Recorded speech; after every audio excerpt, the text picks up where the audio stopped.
Welcome to Fog of War's info Dump information. So, we've decided to launch Fog of War on smartBCH on Saturday, February 18th. sometime around 8 p.m. UTC. It's a specific block number, so whenever that block comes up, I don't remember what it is off the top of my head. It's on listme.cash. Yeah. Listme, is it listme.helpme.cash? You can see it on helpme.cash. You can see it in our Telegram channel. There you go. So, we have changed, handicapped / crippled, Kneecapped, shot it, decapitated. Oh my. How many words do you want to use to describe it? We have crippled the original design because smartBCH is still in limbo, and it's not a very good environment for trying to bring new people into the ecosystem. And we don't really want to encourage it with the bridge down. So therefore, we'll release, and have been wanting to release this for many, many months. And we just got kind of fed up on waiting and decided, fuck it. We're going to do it. We're just going to change a lot of the features to do it. So, what is Fog of War? Fog of War is supposed to be dual farming, liquidity, staking, NFTs, boosting, heroes leveling up stuff. That was a lot of words. Fog of War is a gamified staking system.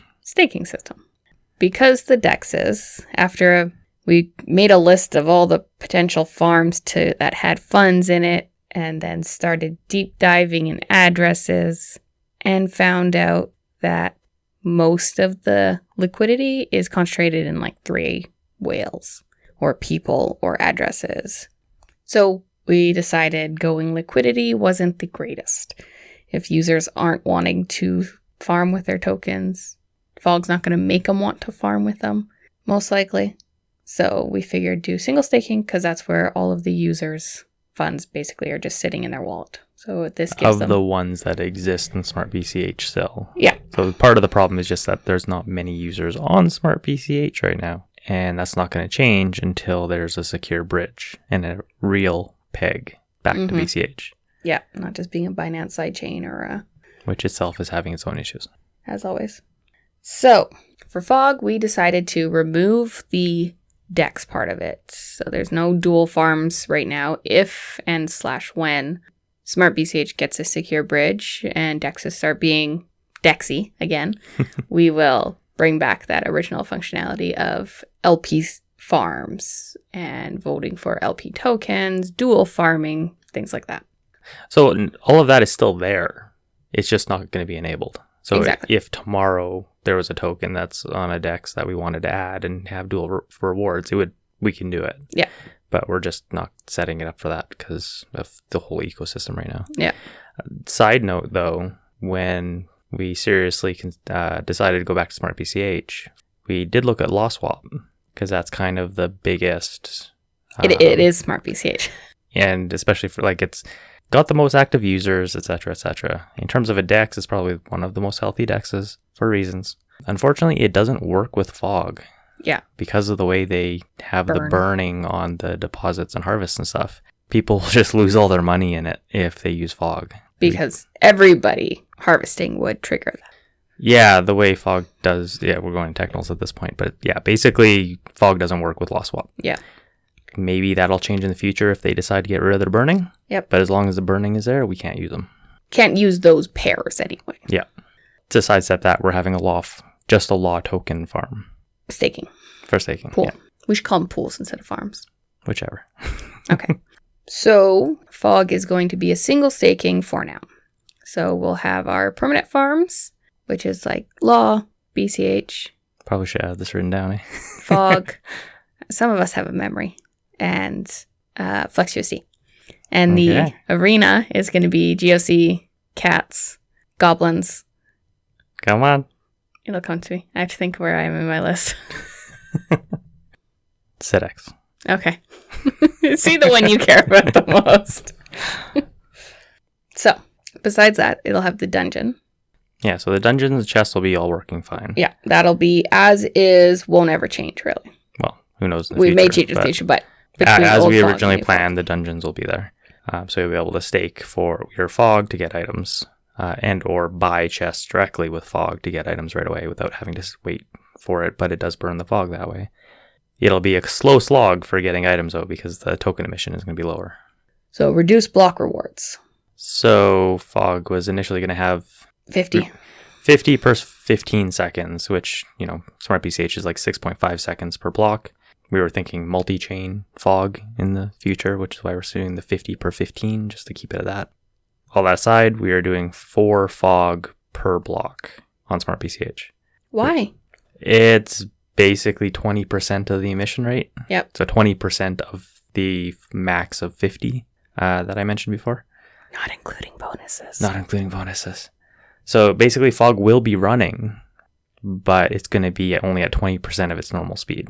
So we don't expect a lot of people to be using it because smartBCH is so empty right now. So and we can increase it if we're totally wrong, or if the bridge comes back tomorrow, or... Yeah, so the idea is we don't want to run at full speed right now when there's almost nobody in it because you're just going to make a few gigantic whales. Mm-hmm. If in the future smartBCH recovers and fog becomes popular, it's not much different than a DEX running like a 1 or 2 week super high inflation period for the reward token to try and gain users. It just seems unfair for people that come after that period. Yeah. Through no fault of their own type thing. It's just they don't learned about it later or whatever. So basically it will be running. It's going to be a little slow, but the alternative is fog doesn't launch. So we may as well just launch and... Yeah. See how it goes. Yeah. That doesn't affect FXP though. No. So if you're using fog, doing dungeons, staking, etc., arena, whatever, you'll still earn FXP, so you can still level up your heroes. And that's going to be actually quite valuable in the long run, I think, for people that actually want to do it. Yeah, so the lower fog really only impacts how quickly people get into the chest. And the first 3 level chests aren't very high in total amount of fogs needed anyway. It's just the last ones, which we kind of expected to be a slog even at full emissions. So basically emissions will increase in the future if number of users increases. Secure bridge. Blah, blah, blah. Yeah. So we might as well go over a basic, what is the dungeon? It's a bunch of chests that what you can get? stake. Okay, so the items. That's what I'm saying. Go over. So you go into the dungeons, you stake to a chest for the amount of fog it says, and you're stuck in it for however many days it says. Yes. And then you claim it, you get your fog back, and it spits out an item. The only exception is the first chest, the common chest, has a 30% chance of getting nothing. So you'll get your fog back, but you have a 30% chance to not get an item. My doing. So blame Ben. Because I like it that way. That one's a daily chest, though, so it kind of... You're farming FXP with it as well every time you claim. Yeah, so. You get FXP every time you claim, but you are getting to go into that farm every 24 hours. So you can get your fog back, restake, get it. So even if you fail one, the next one you'll get. Most likely. Most likely, hopefully. Yeah. So you claim, it mints an item.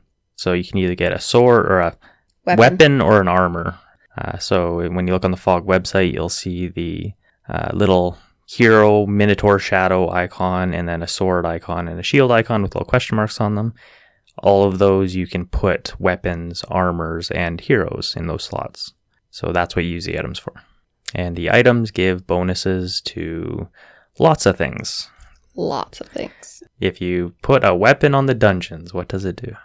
A weapon NFT will take your boost percent and give you that chance to reroll a second item, and you get the highest one. So if you mint a level 2 item, but you had a 50% boost weapon on it, then you have a 50% chance to re-roll that level 2. And if it's higher than level 2, then you'll get the higher level item. And then armor is just reducing the staking time based off of the boost percentage. So if it's 1 day and you have 25% boost, I don't know what the max is. 50%, I think, on armors. So basically, if you have 5-day chests that you're staking into and you have a 50% maxed out item, it goes down to 2.5 days for staking. Yeah. And then the heroes will... Side note, when you're also in the dungeons, you get FXP rewarded every time you claim if you have a hero on the dungeon. The reductions does not affect the FXP reward.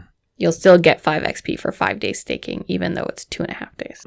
Basically, the white paper is good to look at for this because it has actual breakdown. It has one page in it that is still up to date. There's like 9 different bonuses, depending on what area you're in.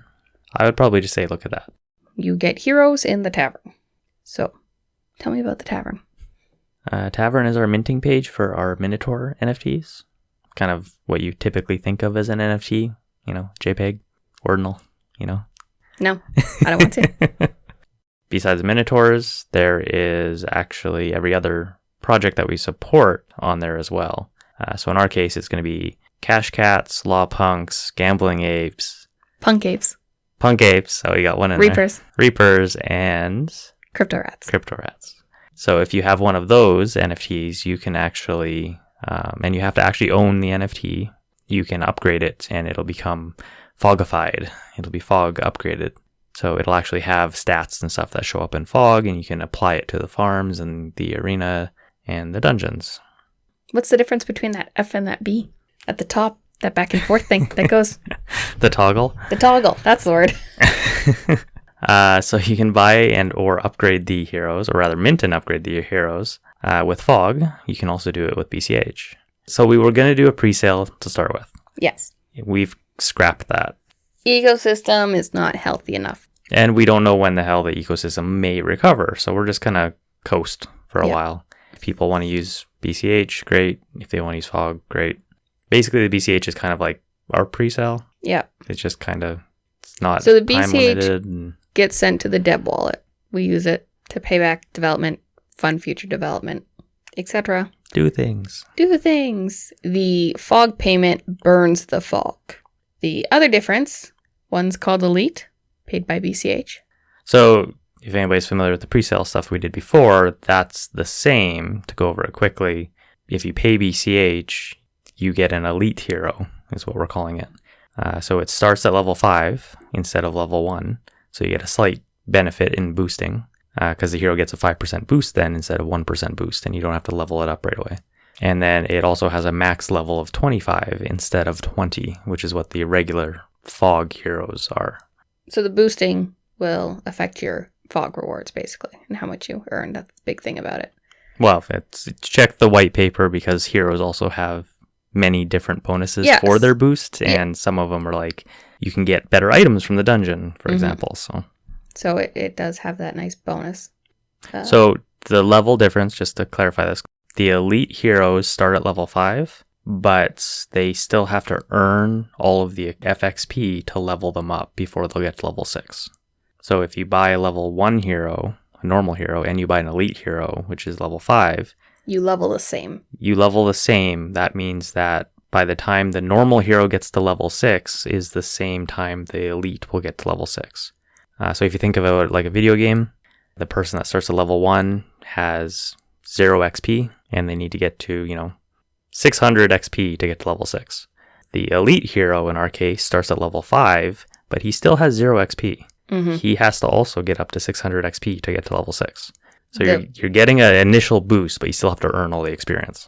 And then the difference becomes at 20, the normal hero stops. He's capped out. Elite hero can go 5% more. Yeah.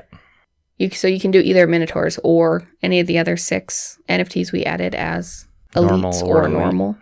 So the big thing on top of that would be the burning. So then going over to the workshop, what's burning? Burning what? Well, workshop, at the top of it, it's FXP. So if you want to add FXP to a hero, so what is that's FXP? FXP is fog experience. Okay. Yeah, it's the blue one. It's the blue one. So that's what you get for staking in dungeons, for participating in the arena. That's it? Yes. For now. So you spend that FXP. So you get them as tokens in your wallet. So you can put it on any hero you want. You can just hold it in your wallet, do whatever you want with it. Yeah. If you have multiple heroes and you're doing stuff with all of them, your wallet will just keep getting FXP, and you can shove it all into one hero if you want. Just level them up quick. Yeah. So that's where you attach the FXP to the heroes. FXP, assuming that the ecosystem becomes healthy, etc., might become the governance token for fog. Will be. Maybe. We'll see. Depends on ecosystem. If we have governance, it will be used with FXP. Yeah, the plan is. Which will be your heroes will count towards voting. Yes. So holding it in your wallet is no different than having it on Exactly. a hero. So you can put items on heroes. Yeah, so you can merge items onto heroes. So heroes have power as one of their attributes. Yep. So just like items, they have the boost, they also have power.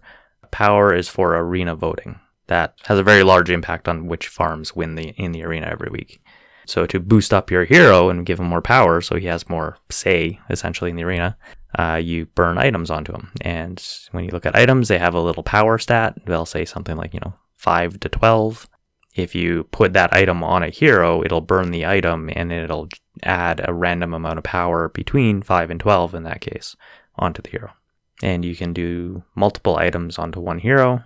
And the whole point is to keep getting many, many, many items and throw them all on heroes to get more powerful heroes. So you have more say in the arena, yeah. So even a junky item, you can still just melt it and power up your hero. But you can also use those items and are meant to keep them on the farms and stuff. So it's not like you want to throw all of them onto your hero because you need them for other things.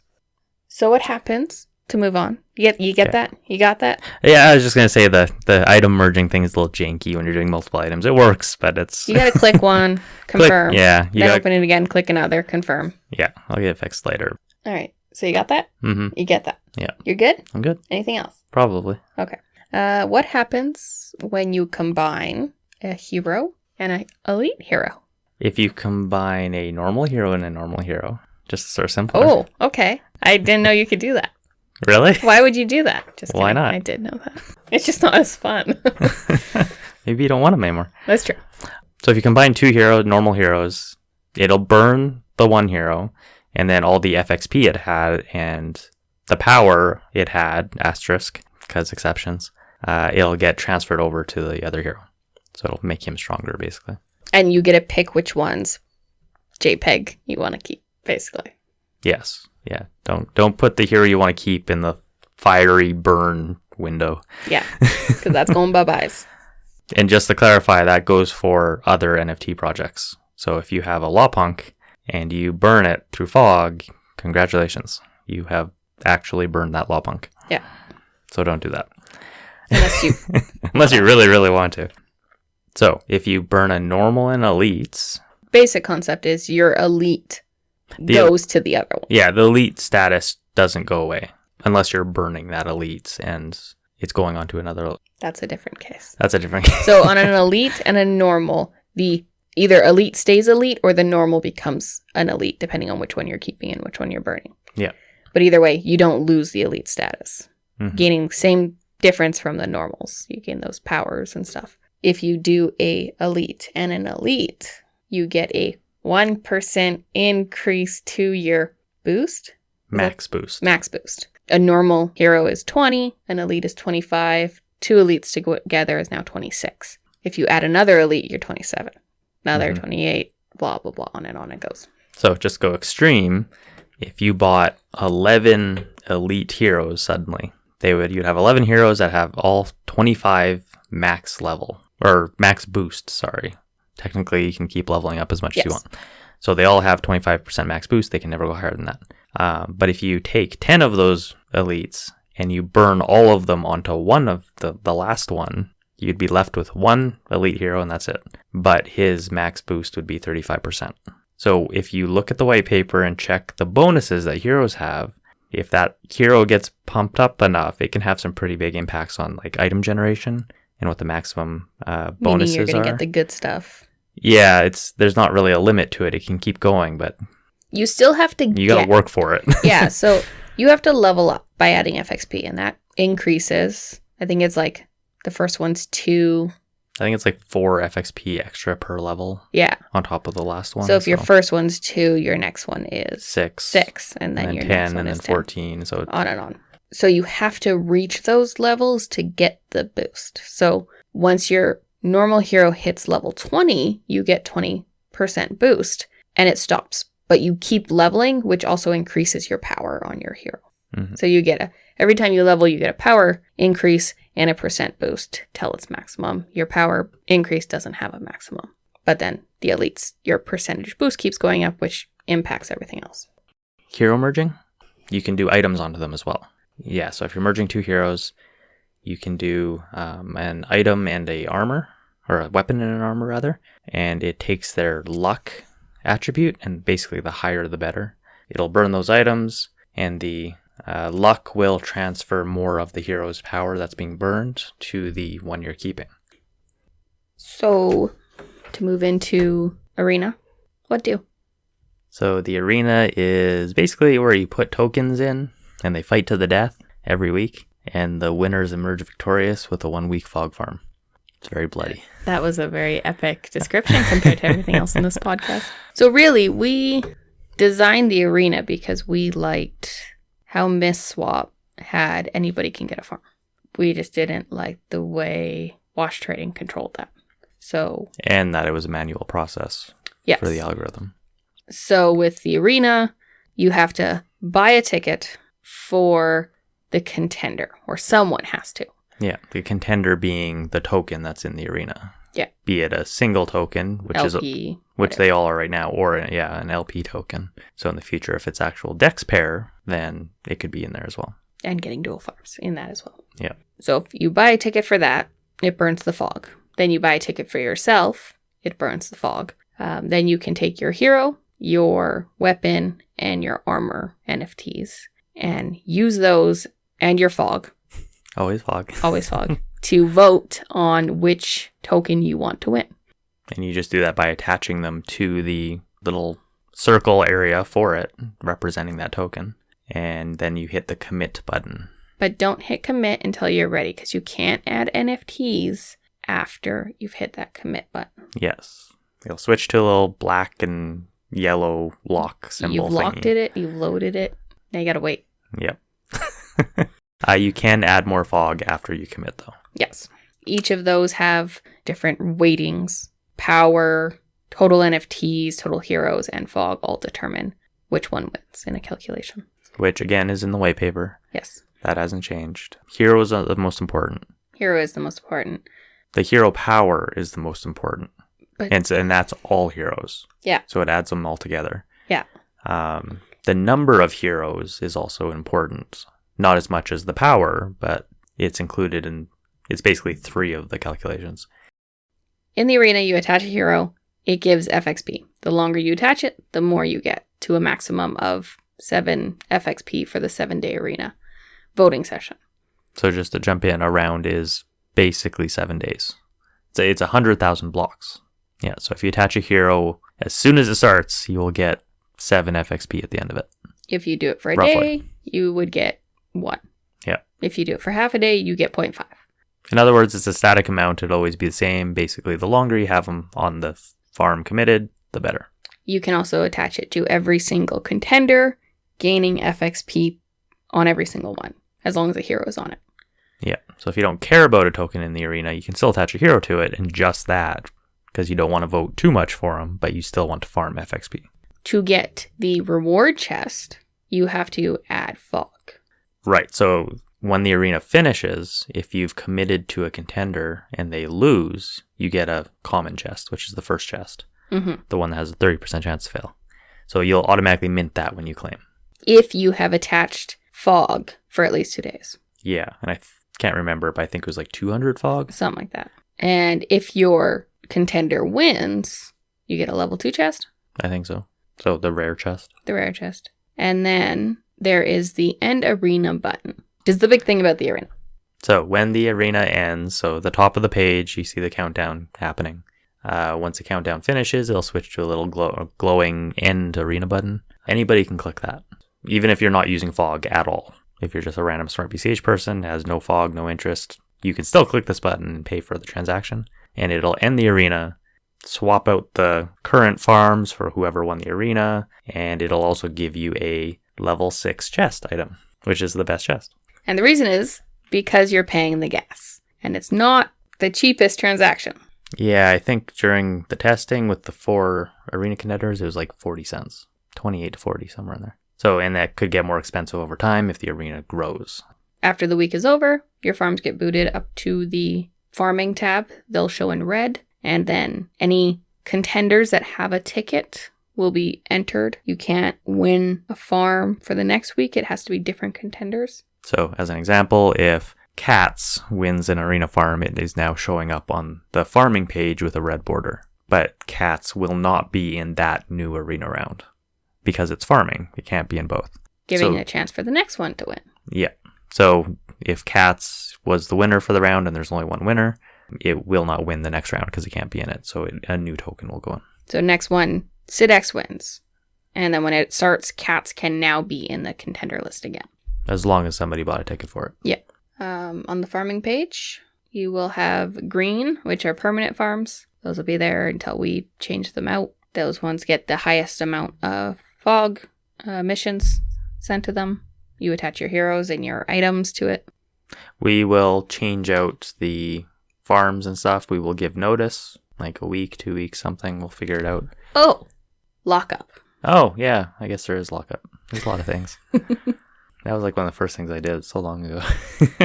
So you can lock your token, increasing your fog rewards, which is on top of the normal emission, up to 100% for 180 days. So the 4 fog per block is the base emission rate.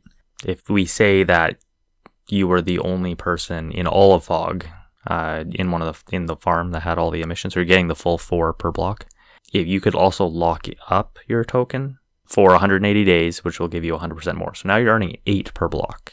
Mm-hmm. The base fog issuance is 4, but you're earning 8. That's extra on top of it. If you have a maxed out sword, say, that also has 100% on it, you are now earning 12 per block.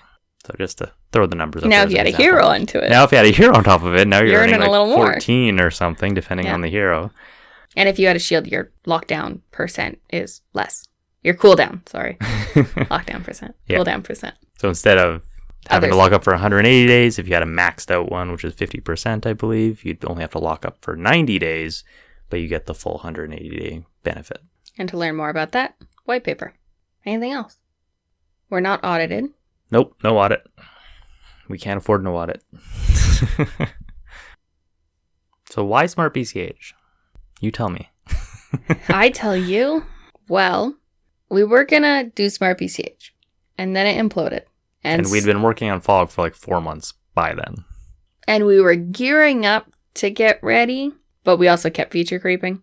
But we could have launched that summer. But then smartBCH imploded, and we took a rage quit session. And then we came back, and MistSwap and Oasis were on Doge. Yeah. So we switched everything to Doge. And Doge had way too many RPC issues. And it just didn't feel right. Pretty much. And it was always like, should we do it? No, we shouldn't do it. Should we do it? And we just kept pushing it off. Like weeks and weeks. Yeah. And so we looked at Avalanche, and we looked at Thor, and we looked at... Okay, Thor I still find interesting, and I want to kind of do it even Thor on would be smartBCH. interesting. But that's interesting for a different reason. But I joined so many NFT groups on Avalanche and on another chain that we were looking at. And Polygon? Maybe Polygon? Maybe. I think so. There was another one. But it all just felt so... Yeah. So especially when I was looking at Avalanche, when I started looking at other chains, we had to look at all their dexes. Mm-hmm. What do they support? What do we... Stable coins here, stable coins. Oh my there. God, the number of stable coins. It's all stable coins. It's stablecoin pairs upon stablecoin pairs with other stablecoin pairs. And it's like, oh, look, this one has 4 stablecoins in this one pool together. And it's like, so it felt very stale. There's no community. And that's what I felt like. Even joining all the projects and reading days worth of chat, it just doesn't have community sense. Then you come back to smartBCH. And Fog's fees on smartBCH are high, especially with the increased fees that are not supposed to be there. Yeah, we're supposed to drop a 0 still. Yeah. I'm still salty about that. Yeah.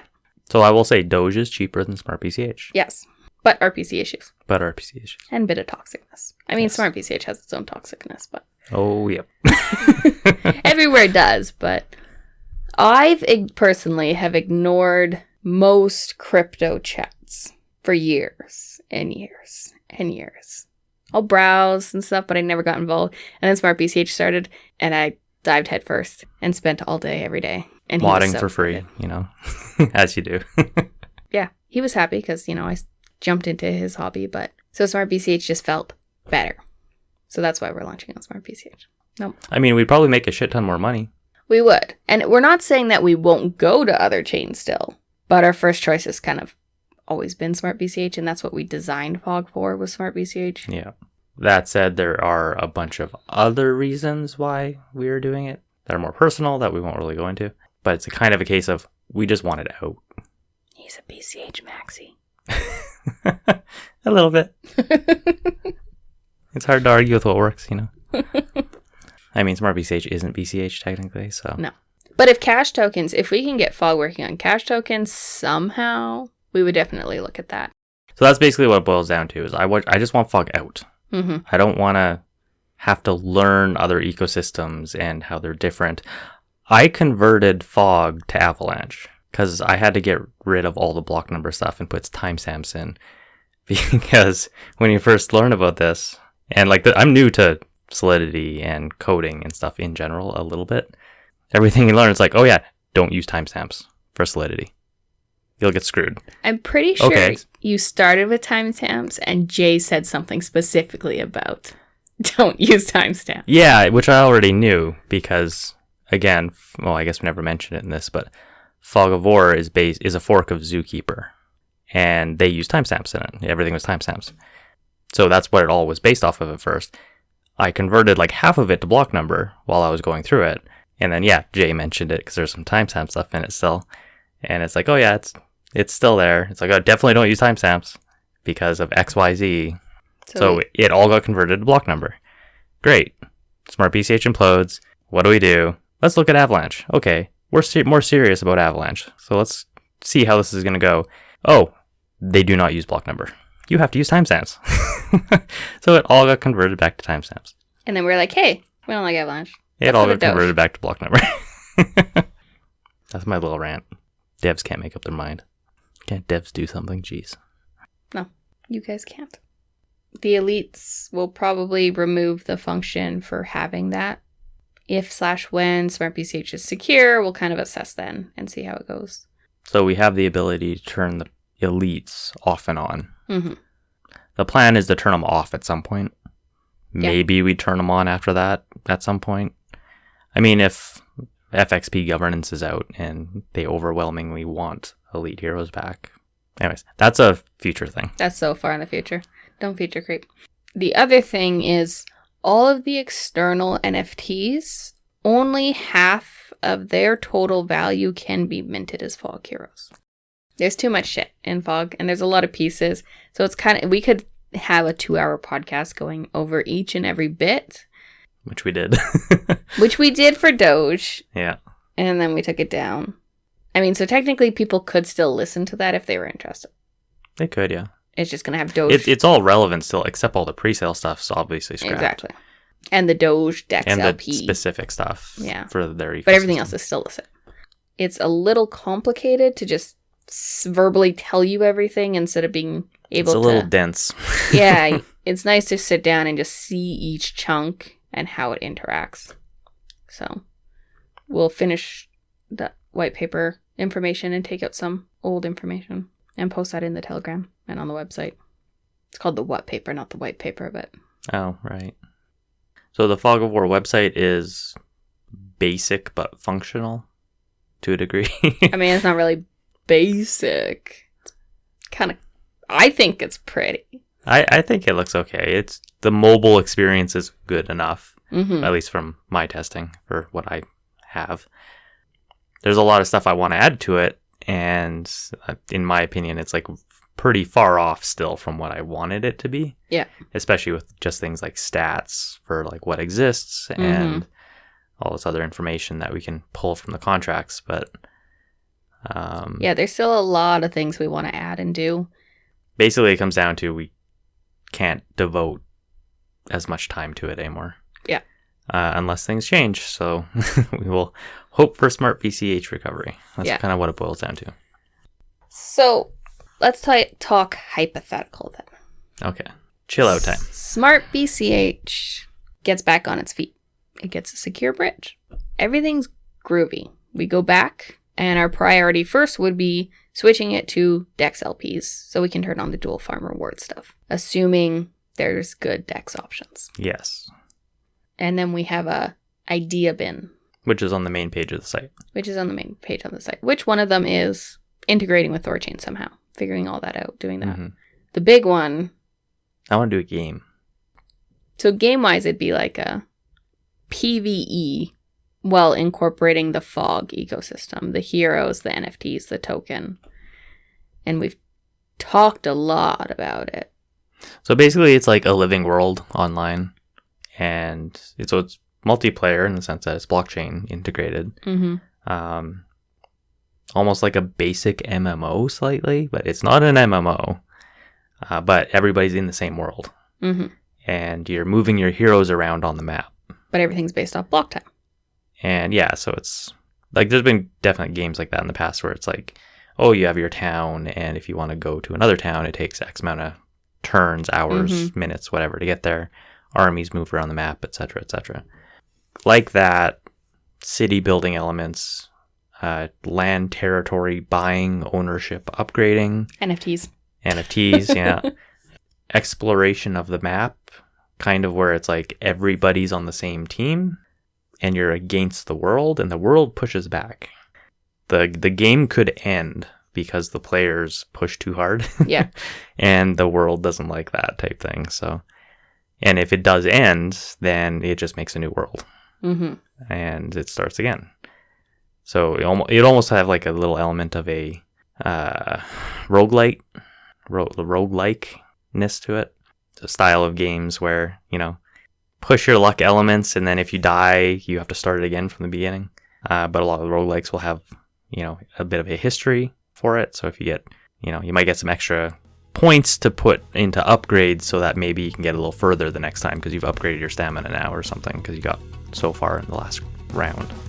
So basically, what fog is now and what it's supposed to be if smartBCH is running is the short-term goal, and the game is the long-term goal.